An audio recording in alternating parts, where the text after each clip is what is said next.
Saudara-saudari terkasih, apakah saudara sudah memulai hari ini dengan penuh sukacita dan punya niat untuk berbuat baik meskipun kecil? Semoga Tuhan memberkati niat baik saudara. Saya mendengar akhir-akhir ini banyak orang yang jalan-jalan, liburan, entah ke Raja Ampat, atau ke Wakatobi, atau ke Bali. Dan kemudian rencana liburannya seminggu, tetapi kemudian tidak bisa kembali. Karena selama liburan itu entah bagaimana tertular COVID. Sehingga ketika mau terbang kembali tidak bisa. Karena harus ada swab antigen negatif dan ternyata positif. Nah, kacau sudah kemudian jadwalnya. Yang seharusnya seminggu bisa menjadi 2 minggu, bisa menjadi 3 minggu.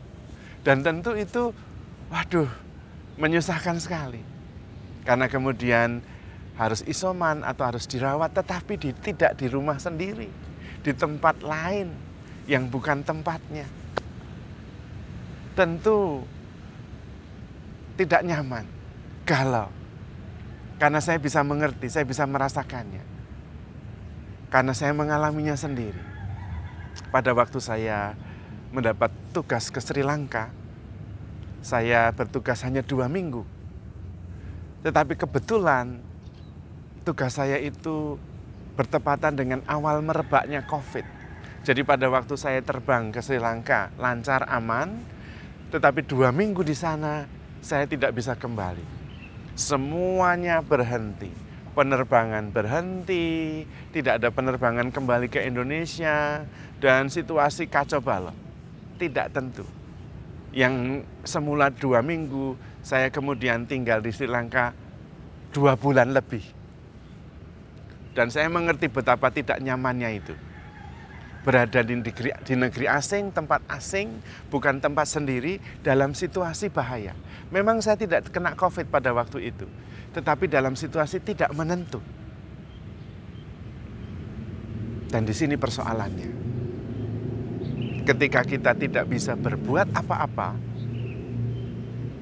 dalam situasi tidak menentu, apa yang harus kita lakukan? Dan saya belajar banyak dari peristiwa itu. Yang pertama, ternyata kita harus bisa bahagia, menemukan kebahagiaan di dalam diri kita tanpa melakukan apa-apa. Dan ternyata itu sulit sekali. Kita cenderung merasa nyaman ketika kita bergerak, ketika kita melakukan sesuatu.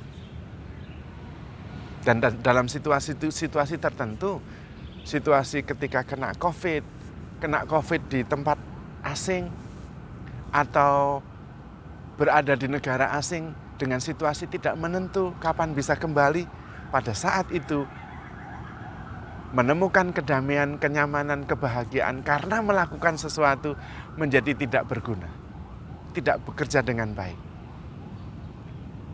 Dan selama masa situasi seperti itu tidak menentu, saya belajar menemukan kebahagiaan yang sebenarnya. Kebahagiaan yang tidak ditentukan oleh karena melakukan sesuatu, oleh karena sesuatu dari luar, oleh karena sebuah kepastian, tetapi kebahagiaan, kedamaian, dan kenyamanan yang berasal dari dalam.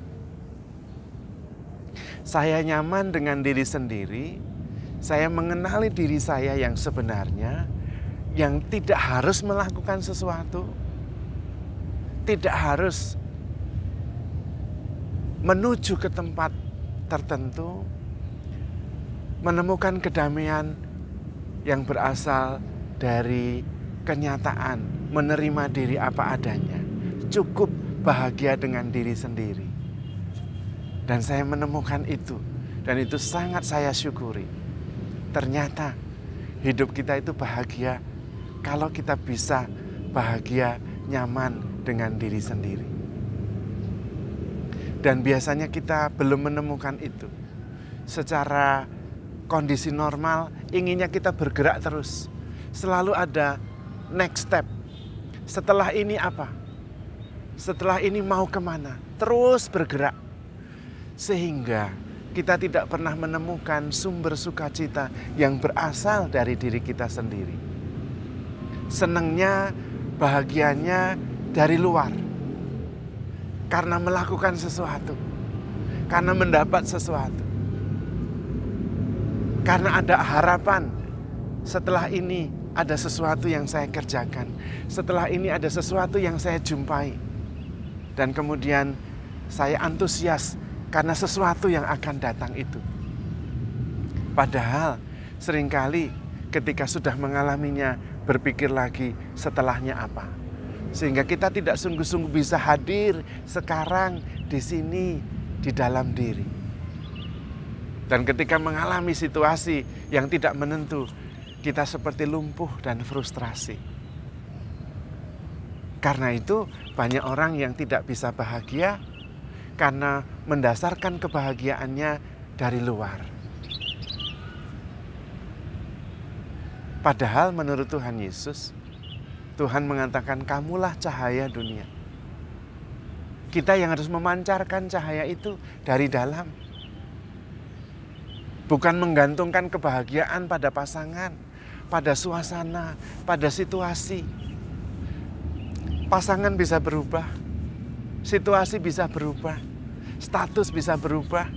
Kalau kita berdasarkan pasangan, berdasarkan status, berdasarkan lingkungan, tentu hidup kita menjadi tidak menentu.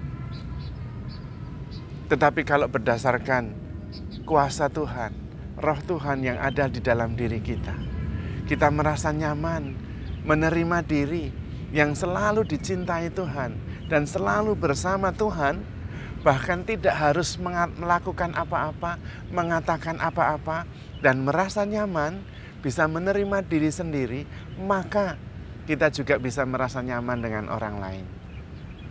Kita bisa merasa nyaman melakukan sesuatu. Kebaikan, kebahagiaan itu memancar dari diri kita. Bukan sesuatu yang datang kepada kita. Kebahagiaan adalah sebuah proses batin yang terjadi di dalam, yang kemudian memancar keluar, bukan sebaliknya. Kalau kita mengharapkan kebahagiaan dari pasangan, asal pasangan saya begini-begini saya pasti bahagia. Saya hanya perlu dimengerti, didengarkan. Tetapi itu sama, tetap sama, tergantung kepada orang lain. Kalau tidak didengarkan, kalau tidak dimengerti, bagaimana? Tidak bahagia. Nah, tergantung sama orang. Tetapi kalau kita sendiri, karena refleksi, karena kesadaran diri, menemukan Tuhan yang bertahta di dalam hati kita, dan kita merasakan dicintai begitu besar oleh Tuhan, sehingga cinta itu meluap keluar, maka kemudian kita merasakan damai sejati, damai sejahtera yang tidak akan diambil oleh dunia ini. Karena damai sejahtera itu berasal dari dalam. Dan kemudian kita yang menjadi cahaya, memancarkan damai, sukacita, pengharapan, kasih, pengampunan.